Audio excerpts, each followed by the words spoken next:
千年鹽場點解必須半夜勞作？凌晨2點做到早上9點。肥美鮮蠔點樣練就濃稠醬汁？2天咁好啦，煮成800斤左右啦。火隻大蒜點樣餵食遊子香手？以前係華僑嗌出角鍋傳嘅時間係長好嘅。調味之道方為致勝之本。老廣的味道之點睛。每道珍饈佳肴嘅背後，都隱藏住提味爭鮮嘅調味之秘。我哋嘅老祖宗喺自然賦予嘅食材裏邊，用炙烤、烹煮、晾曬、壓榨、發酵等方法提煉精華。無論豪華定係家常嘅食材，只要添上點睛嘅呢一筆，就有不期而遇嘅驚喜。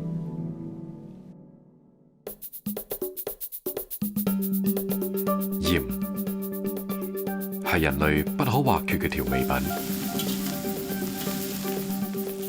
世界上有多種多樣嘅鹽，賦予食物唔同嘅風味同特性。用喺各式菜肴嘅烹調上，亦都會有唔同嘅效果。喺廣東，本地自產嘅鹽大多數嚟自海洋嘅饋贈。瓊州海峽同北部灣交匯嘅地方，一角沙灘前身入海，呢個就係大陸最南端徐聞登樓角。海底之下係目前中國面積最大、保存最完好嘅珊瑚礁保護區。漲潮嘅時候，純淨嘅海水通過隻熱綿長嘅沙灘湧入內陸，海水濃度提高，令到呢一帶成為天賜嘅好鹽場。廣東鹽業徐聞鹽場就係咁樣奠定咗本省4大鹽場之一嘅地位。我的父親，他就說我的工作你不來停，誰來停？我是第4代的嘛，我爸是第3代嘛。鄧蘭雄18歲就開始做鹽工，一眨眼過咗36年，佢成為呢一片鹽場嘅曬白。海鹽生產嘅質量同數量，除咗睇天，就要睇曬白嘅功夫。特別係控制滷水濃度，太低產唔到鹽，太高又容易帶雜質入去。8月嘅徐聞連續落雨，鹽場俾大片黑色薄膜覆蓋住，為咗防雨。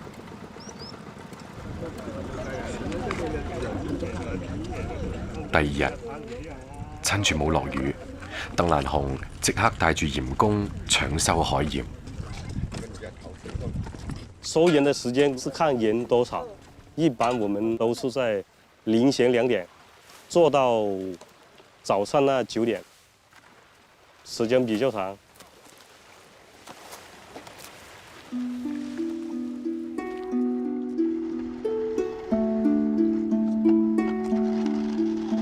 鹽工排鹽遵守2個字：慢、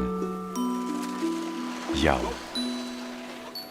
過於頻繁咁攪動，會令到結晶池裏邊嘅滷水變得好渾濁，影響鹽嘅質量。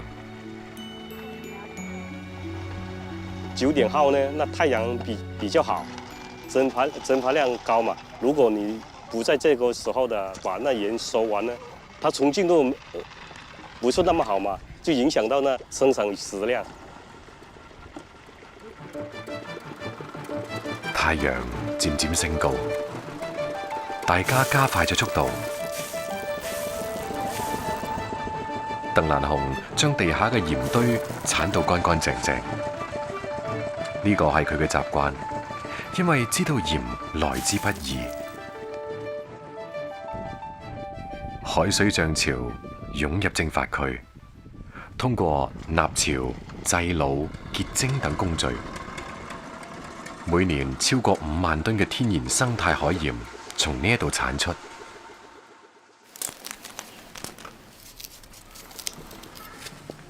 鄧蘭雄嘅太太梁小娜鍾意用海鹽做醃製品。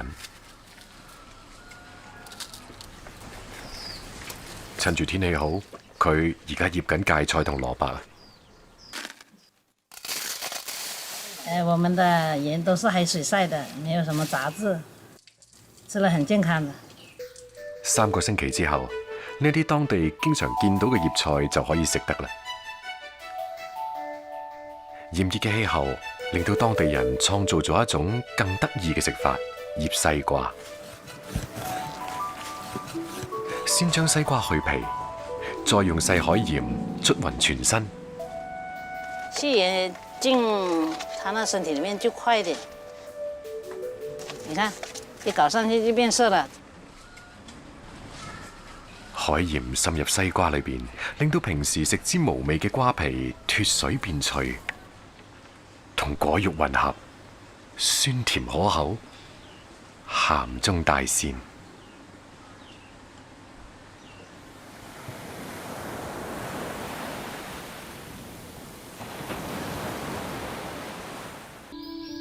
清理乾淨，撒啲粗海鹽，再醃製2個鐘頭，就可以攞出去晾曬啦。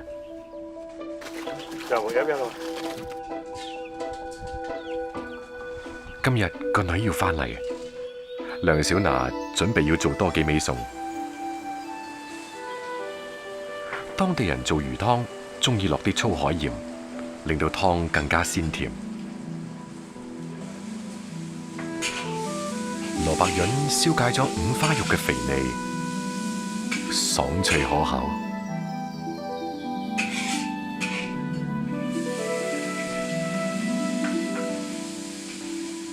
醃西瓜同魚乾嘅搭配，產生咗奇妙嘅口感。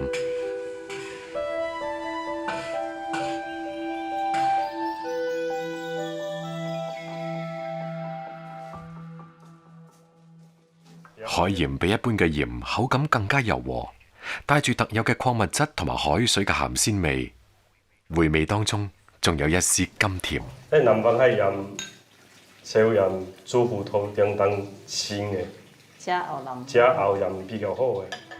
好似鄧蘭雄咁樣，幾代人從事鹽業嘅家族已經好少。雷州半島生產咗全省超過70%嘅海鹽。隨住時代變遷，古老嘅徐聞鹽場亦都融入咗機械化、現代化生產。不變嘅係海鹽嘅味道純正如初，陪伴住我哋。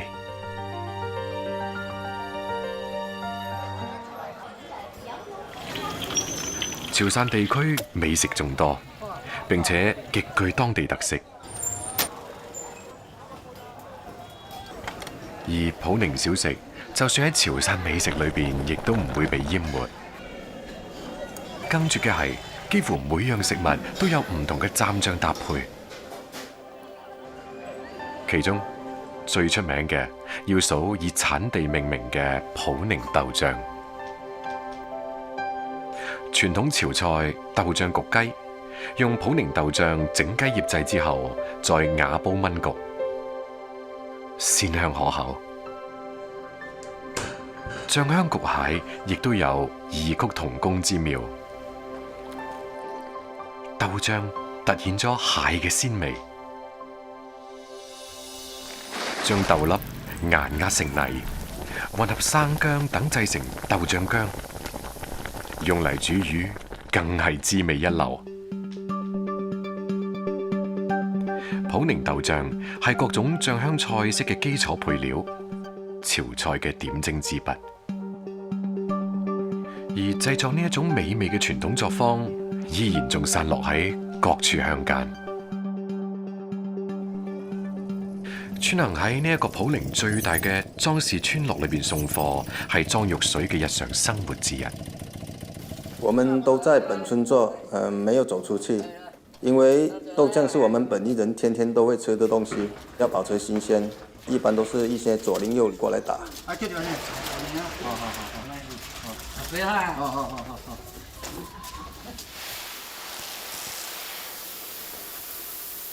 莊玉水經營住村裏邊唯一一家豆醬作坊，爸爸莊宋雄有時都會幫手。我們歷史就比較久了，因為是我從我祖爺到我這裡第四代了，4代了，應該有100多年了。將去皮嘅黃豆浸泡半個鐘頭就可以蒸豆啦。為咗將黃豆徹底蒸熟，必須分批倒入去，成個過程要2個鐘頭。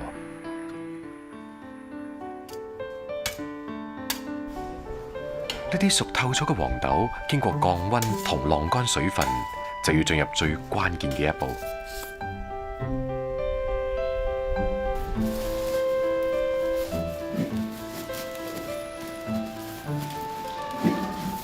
做咩25斤米粉，夾翻了，去滾蒸。佢哋將米曲霉菌同黃豆一齊均勻搓揉，令到每一粒黃豆都可以沾滿菌種。跟住落嚟，將裝滿黃豆嘅竹筲箕送去發酵房嗰度培養。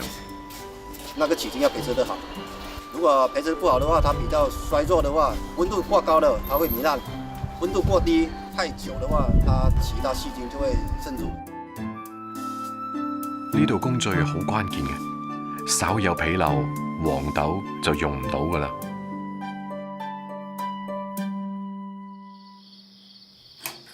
我現在每個晚上會起來幾次，小時候呢也是看我爸爸這樣子起來看一下，現在輪到自己也是這樣子了。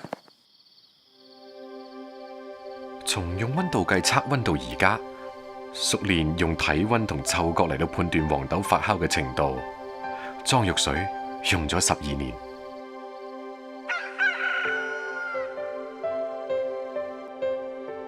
4日之後，經過莊玉水無數次翻看嘅黃豆，終於發酵好啦。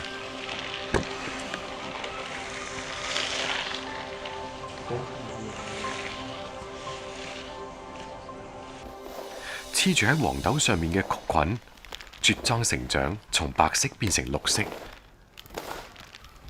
莊玉水將結塊嘅黃豆打散，再一次撈勻，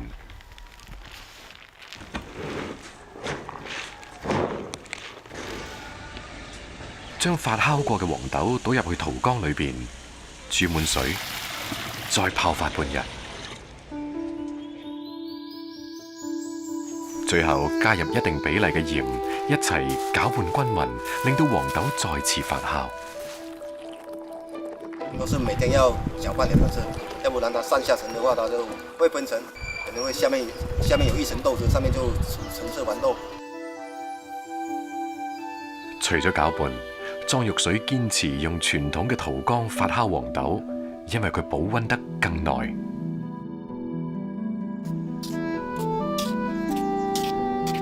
終於有一批豆醬可以出缸啦！莊玉水叫阿爸試試。爸，好食，呢個。淺點啊！好食，好食，好食啊！經過長達3個月嘅天然照曬之後，豆醬變咗金黃色，已經有隱隱嘅醬香。莊玉水終於可以進行最後一道工序——煮醬。可能它的醬的話，它會更碎一點，然後顏色的話會黑一點，這樣子。但是普寧豆醬的話，橙黃是比較好看，它的那個發酵週期但沒那麼長，所以的話味道更鮮甜一點。新出嘅豆醬當然要自己先試下。普寧豆醬係魚類嘅絕配，煎至金黃嘅紅衫魚，鋪上薄薄嘅一層，去腥提鮮。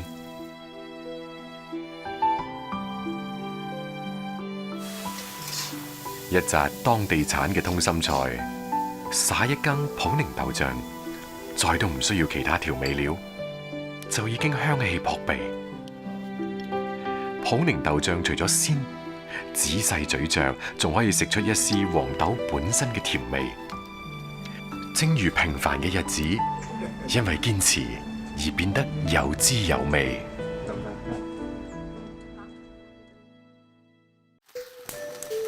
生蠔一種喺廣東人嘅海鮮菜單上排喺前列嘅食品，好似牛奶一樣嘅光潔外表同絲滑嘅口感，令人欲罷不能。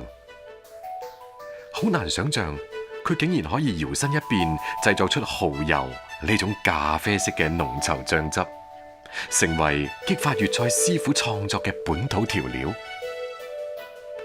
如果係想試到傳統蠔油嘅風味，都仲要從海上溯源。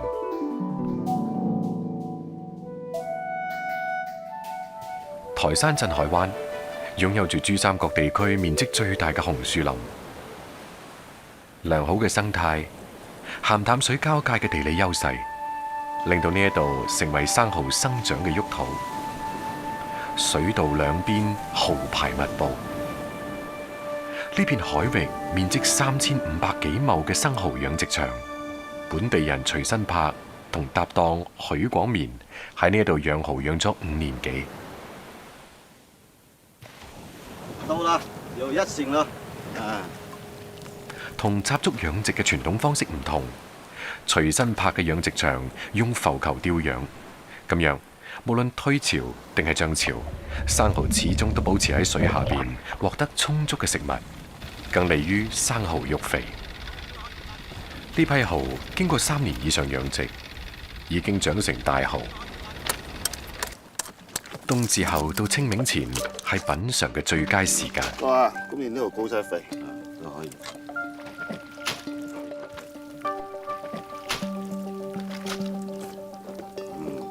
我哋呢個養殖場呢個水質夠清夠深，啲水冇污染，養出嚟啲蠔呢，我哋都可以攞出嚟生食嘅。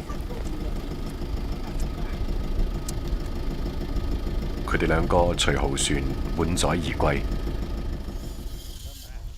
喺岸邊卸貨之後，大家就地起蠔。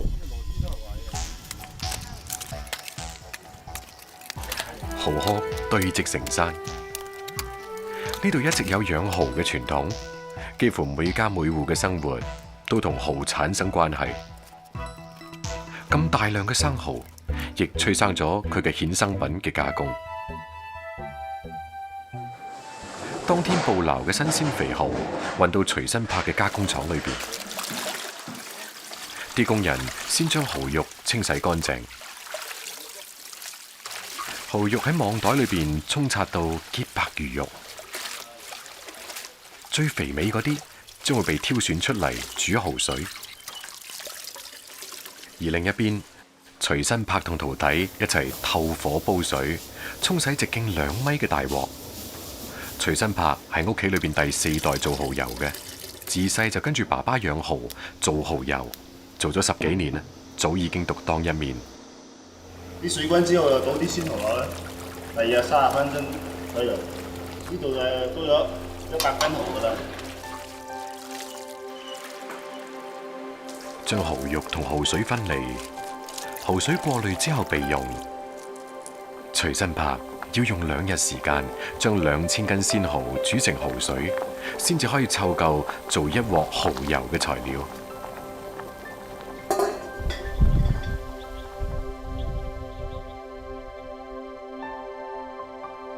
要煮到好嘅蠔油係唔可以心急嘅。徐新柏晚黑都要不時去睇下鑊裏邊嘅蠔汁。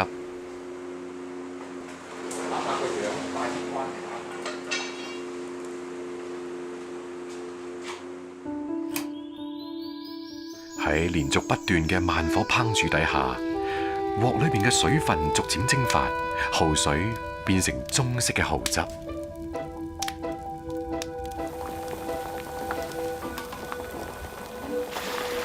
徐新柏同徒弟將呢前2日煮好嘅半成品全部倒入鑊裏邊。2000斤蠔啦，煮成1鑊，最尾150斤到800斤左右啦。再經過半日慢煮，鮮香味喺空氣中飄逸。呢個時候，真正嘅蠔油先至被濃縮提煉出嚟，味公道，鮮甜。只用蠔同水，以時間雕琢，一種極富想像力嘅醬汁誕生啦。除咗蠔油，鮮美嘅生蠔仲可以製成蠔乾，俗稱蠔豉。蠔豉廣府話發音接近好豉，係家家戶戶過年必備嘅調味食品。趁住好天，隨身拍同埋大家一齊曬蠔。做蠔豉分為生曬同熟曬兩種。隨身拍堅持用鮮蠔生曬保留咗蠔嘅精華，更加鮮甜。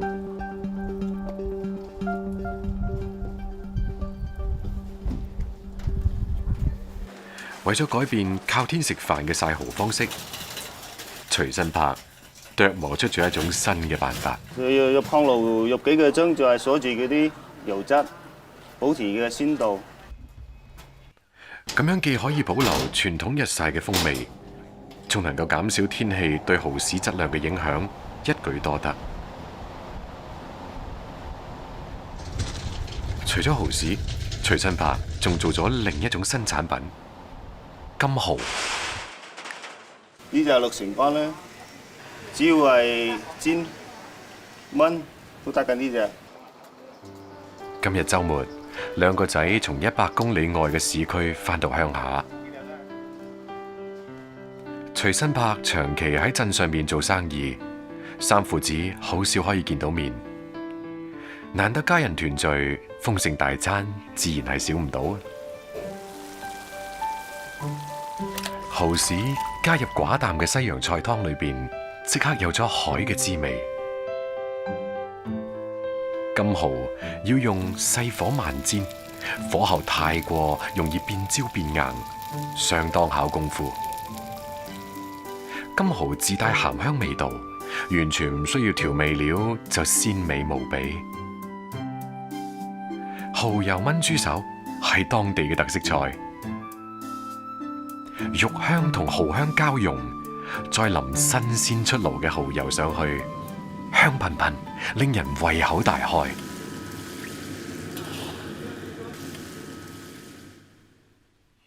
隨身拍最懷念細個嗰陣喺白飯上邊淋一殼蠔油，咩菜都唔使，就已經覺得係人間美味。而家隨身拍將屋企傳承落嚟嘅蠔生意經營得越嚟越好，蠔油唔單止係佢生活裏邊嘅點睛之筆，更係一份感情深厚嘅事業。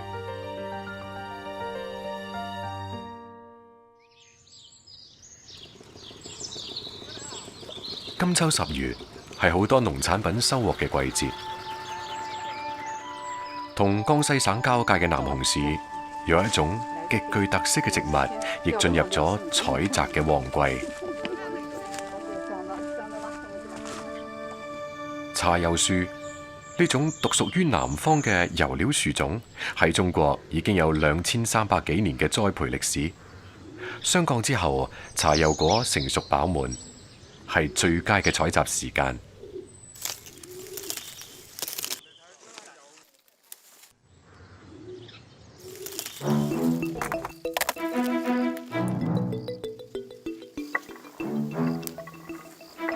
日照充足嘅話，茶油果就可以裂開，露出裏邊嘅茶油籽。呢個先至係大家用嚟榨油嘅關鍵。茶油籽仲要經過個幾星期嘅暴曬，越乾越好，為榨油做足準備。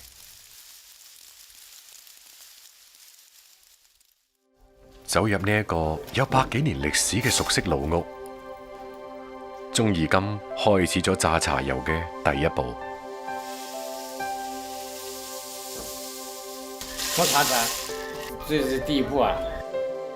烘烤茶油籽看似簡單，其實都幾考功夫。烘到太乾唔好榨油，火候唔夠又好難逼得出油脂。我們一般是填這個水，摸一下，把這個茶籽壓開來，看一下裡面那個茶籽油，你看熬一下，那就是聽得響一點響了，然後摸去比較刷手，它就乾了。烘烤好嘅茶油紙送去另一邊嘅剪壓房裏邊研粉。呢個百年歷史嘅巨大石磨，最開始係以水力作為動力嘅，但係年久失修嘅水車一早已經毀壞，唯有人力代替。同機器研磨時產生嘅高溫唔同，呢種原始嘅研磨手法，保證咗茶籽營養成分嘅穩定性。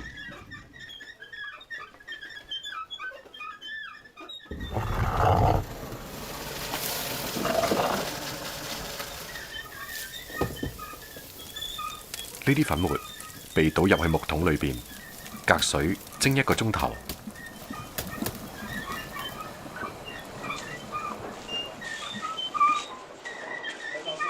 等到熱氣騰騰嘅茶籽粉一出鑊，就要馬上包裹起身。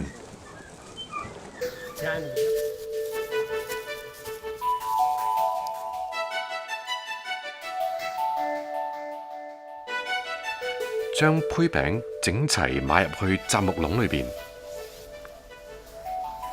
再將木契按順序插入雜木籠，直到裏邊完全冇晒空隙。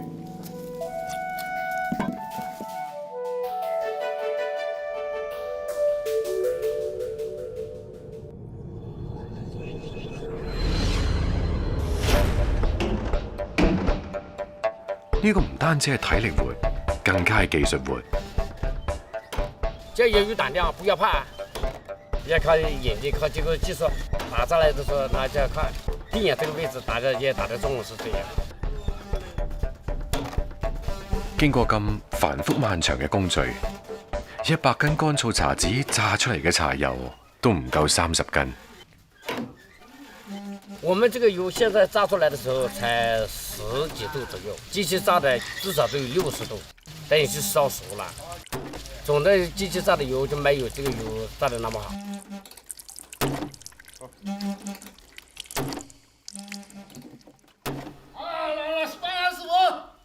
大家今日終於食到新鮮茶油做嘅菜。茶油係植物油，色清唔膩，並且帶有一絲煙燻同青澀嘅味道，尤其啱同肉類烹製。南紅人鍾意辣，酸筍鴨係代表菜之一。茶油嘅加入，中和咗辣椒同酸筍嘅燥熱。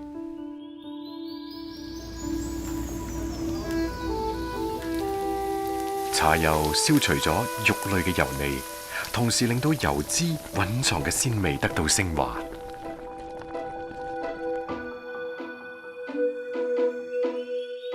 南紅人釀豆腐別具一格，將芋頭絲同豬肉末做成餡料，混合茶油，再釀到豆腐乾裏邊蒸熟，清香撲鼻。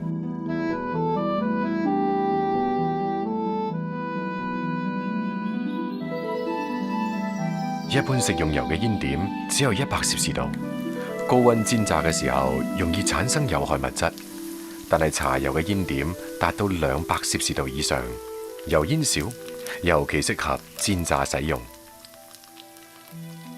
南紅特色小食油炸糍粑就係其中嘅代表。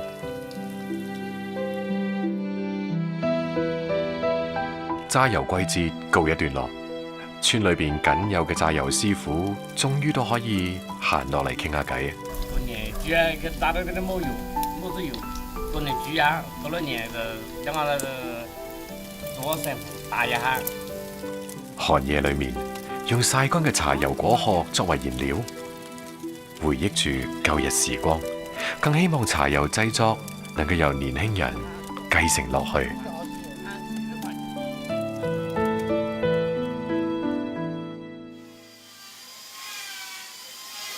今日酒店有一場100席嘅大型婚宴，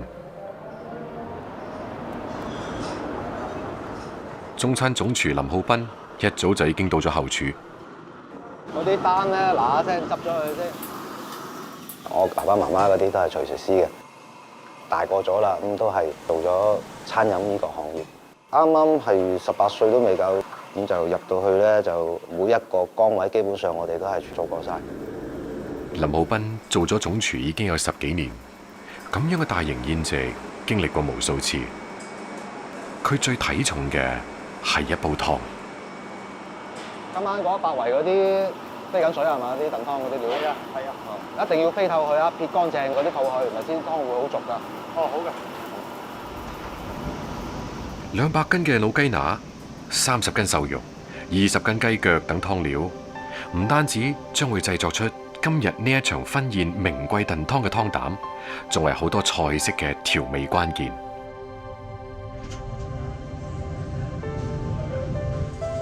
一盤香氣4日嘅金華火腿，係林浩斌為今日嘅湯準備嘅點睛之筆。加翻啲烘個金華火腿，底到啲吊出嚟個湯係特別香。呢度湯嘅份量比例咧，同肉嘅比例係大概1:1嘅。呢種肉水比例係1:1嘅湯，喺粵菜裏邊被稱為頂湯。頂湯講究湯色清涼冇雜質，就算放到咁豐富嘅原料入去，粵菜師傅都仲係有辦法令到湯變清。咁啊，依家嗱，我哋見到咧，平時依家就有啲氣泡慢慢飆上嚟嗰啲咧，就叫做蝦眼水。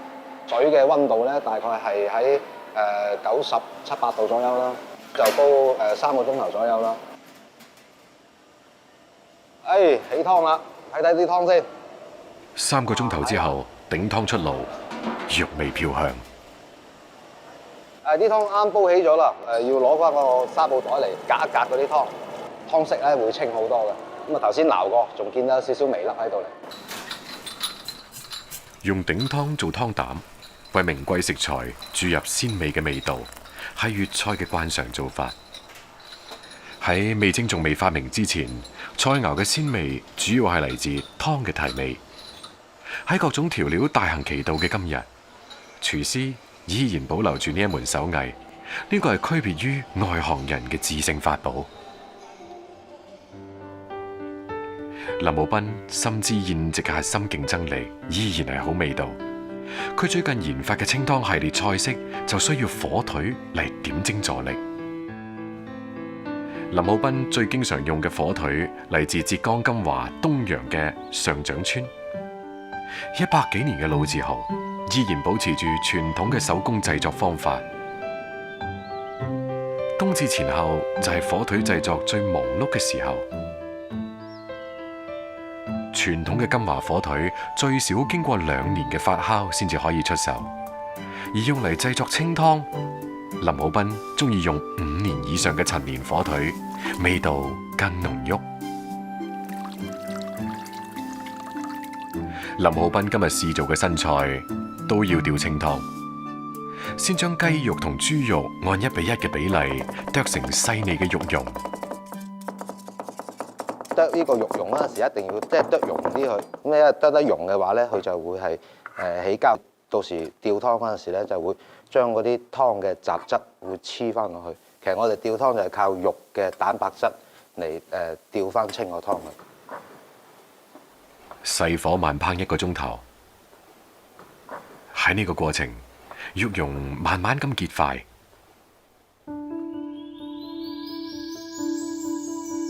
用紗布過濾，最後得到清澈如開水但鮮味濃郁嘅湯汁。準備妥當，終於可以試做新菜式啦！第一道菜嘅主菜只係一塊好細嘅冬瓜，用材簡單，對刀工就要求好高。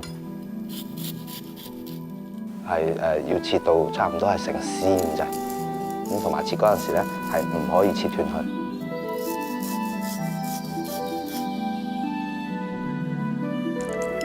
用清湯扣淋20分鐘之後攞出嚟，只係見到絲條自然散開，好似一朵盛開嘅菊花。水一樣嘅清湯滲入寡淡嘅食材，淡雅嘅外表下邊，卻係香濃嘅滋味。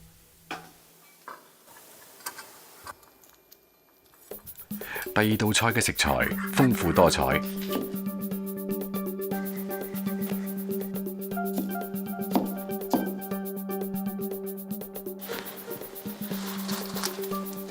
林浩斌將切成厚片魚球嘅黃腳臘魚同其他配料一齊鋪好，再淋上混合咗清湯同火腿汁嘅湯汁，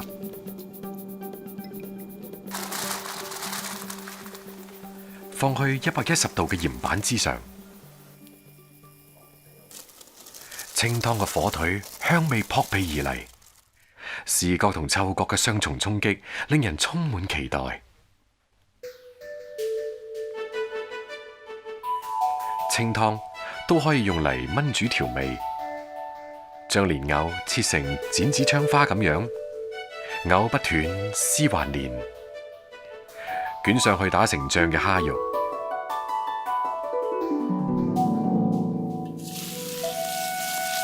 煎至金黃，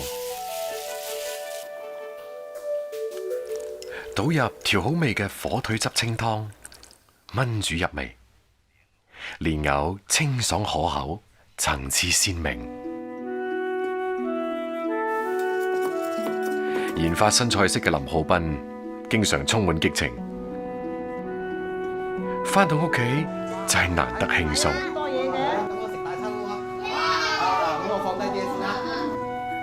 林浩斌嘅媽媽陳少紅係粵式麵點大師，特別擅長做象形點心。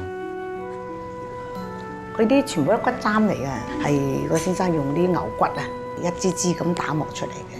呢啲又陪咗我哋走咗幾多年㗎啦。啊，每個紅蘿蔔整得好靚喎，妹嚇。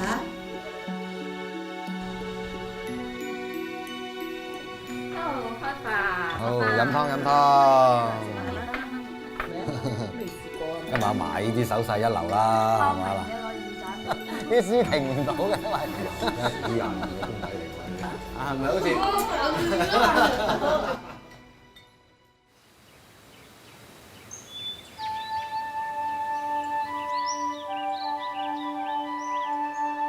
每年3月，張國瑜都要去到河源嘅老朋友吳克清嗰度行一趟。當地大片種植嘅大蒜就係佢嘅目標。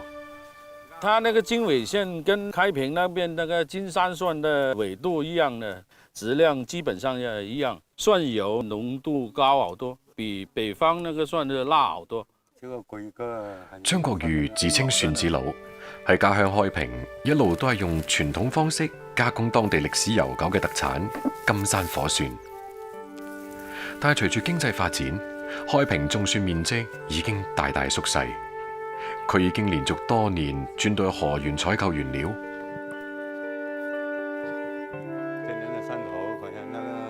吳克清同樣都係做咗幾十年火蒜，當年兩地技術交流嘅時候就識咗張國瑜。這個倉庫大概是8000斤左右吧。現在考慮時間呢，是一個星期了。現在我們準備點火加工火蒜，先把稻草鋪下去，用這個稻殼蓋在上面。河源仍然有一啲家庭作坊加工火蒜，但係喺開平幾乎只係得張國瑜一家喺度做。佢已經做斷咗做37年斷啦。佢間嘢佢起碼要100億2年嘅錢去興最攞嘅船倉啦。清晨6點，張國瑜同平時一樣去到蒜廠返工。喺河源收嘅當季新貨已經就位。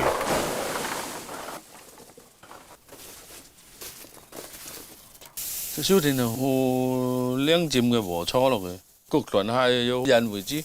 谷行呢就喺壓戰呢禾鋤呢就有個助燃作用，俾佢嚟黐火明火，佢係一下就呢段都熟嘅，好快嘅喎。呢啲咁都已經咁犀利嘅啦。啊，咁一路點咯。只係需要幾秒鐘，煙霧就彌漫開到成個房間。就咁樣，每日燜分2輪，經過25日先至可以製作完一批火蒜。焗過呢，佢係保存嘅時間係長好嘅，佢起碼長要捱1年時間㗎。而呢佢以前係呢華僑捱出國，佢要捉緊換樹啊，各方面佢要唔下爛唔下成嘅。金山火船係嗰類要嘅。開平係著名僑鄉，喺漂洋過海嘅路上，火船按摩住僑胞嘅腸胃，撫慰住佢哋嘅鄉愁。火船製作功夫多，離唔開人，每日成身都係味，後生仔唔願意入行。上世紀90年代，風光一時出口創匯嘅火船，而家幾乎已經冇晒外貿訂單。呢個係張國裕親自設計嘅廠房，曾經最高年產量達到3000噸，而家已經好少開工啦。做個橋咧又要換情嘢嗰個咯，即係放棄要可惜啊嘛，自己咪呢度係嗰堅持到落嚟。而家佢將火船進行再加工，經過60到90日發酵，製作成別具特色嘅黑船。黑船從外到裏都係黑色，質地綿軟，入口糯甜。火船剝開黑色外衣之後，就依然係白白肥肥，只係水分變少咗，蒜油被逼出，口感更辛辣爽脆。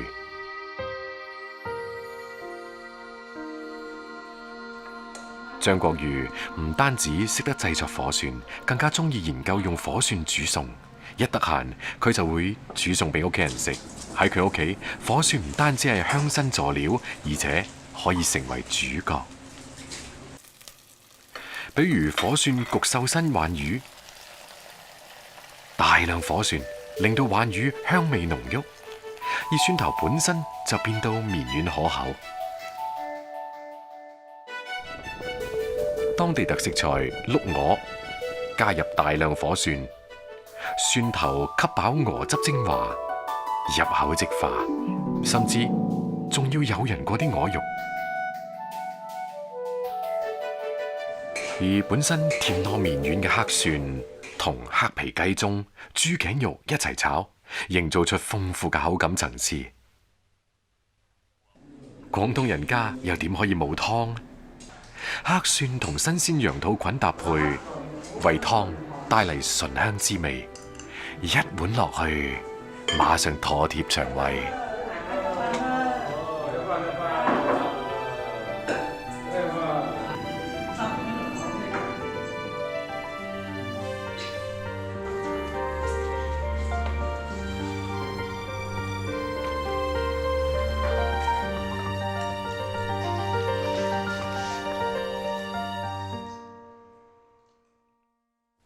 調味品對於食物主材嚟講，就好似畫龍點睛，增之一分為妙品，缺之一分則失色。調味為烹飪增加無窮嘅滋味，亦為平淡嘅生活帶嚟更多樂趣。